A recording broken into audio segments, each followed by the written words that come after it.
पिछले एपिसोड में हमने ये टॉपिक लिया था कि आपको ईवी क्यों लेना चाहिए। हमें ईवी इसलिए लेना चाहिए क्योंकि ये सर्विस और मेंटेनेंस के लिहाज से, सर्विस और मेंटेनेंस कॉस्ट के हिसाब से बहुत ही ज़्यादा आपके पॉकेट फ्रेंडली है। ईवी मैकेनिक कम मेंटेन करता है और ईवी जो ओनर है वो ज़्यादा मेंटेन करता है।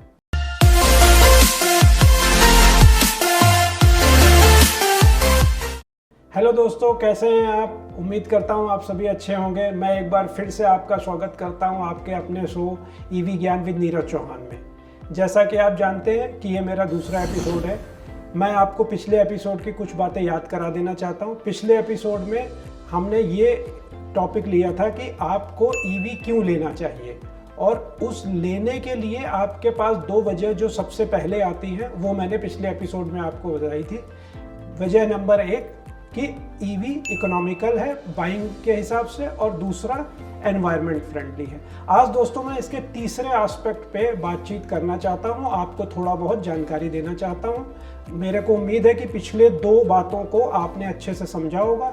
ये तीसरी बात है जो कि आपको इंस्पायर करेगी कि आपको ईवी क्यों लेना चाहिए। तो दोस्तों आज हम तीसरा टॉपिक है हमारा कि हमें ईवी क्यों लेना चाहिए। हमें ईवी इसलिए लेना चाहिए क्योंकि ये सर्विस और मेंटेनेंस के लिहाज से, सर्विस और मेंटेनेंस कॉस्ट के हिसाब से बहुत ही ज़्यादा आपके पॉकेट फ्रेंडली है।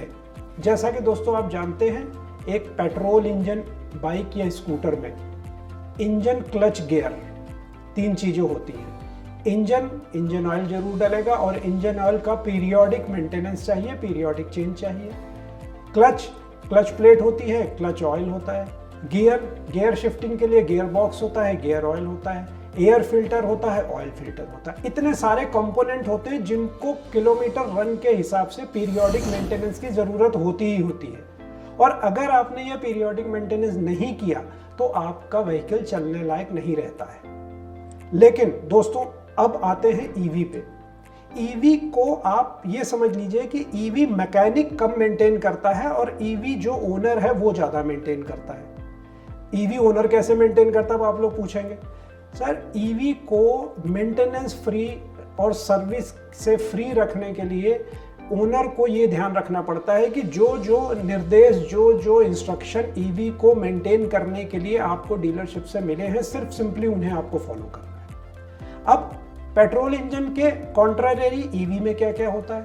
ईवी में दोस्तों एक मोटर होती है, एक कंट्रोलर होता है, एक स्कूटर में लाइटिंग के लिए एक कन्वर्टर होता है, और एक बैटरी होती है। बैटरी बेसिकली मेंटेनेंस फ्री होती है। दोस्तों आप जानते होंगे आपके घरों में इन्वर्टर बैटरी है, उसी तरह ये बैटरी है। चार्ज होती है, डिस्चार्ज होती है जब चलती है, मेंटेनेंस फ्री। मोटर है, मोटर में करंट जाता है, मोटर रोटेट होती है, आपको पावर देगी, स्कूटर चलेगा, मेंटेनेंस फ्री। कंट्रोलर इस करंट को कंट्रोल करता है, मेंटेनेंस फ्री। अब प्रैक्टिकली आप लोग ये बोलोगे कि तो फिर इसका मतलब इसमें सर्विस की जरूरत ही नहीं पड़ती। नहीं दोस्तों, सर्विस की जरूरत पड़ती है। आपको पीरियोडिक मेंटेनेंस के लिए जो डीलर ने बोला है, आप उसके हिसाब से डीलर के पास जाएं, इन तीन कंपोनेंट को सिंपली उसको दिखाएं।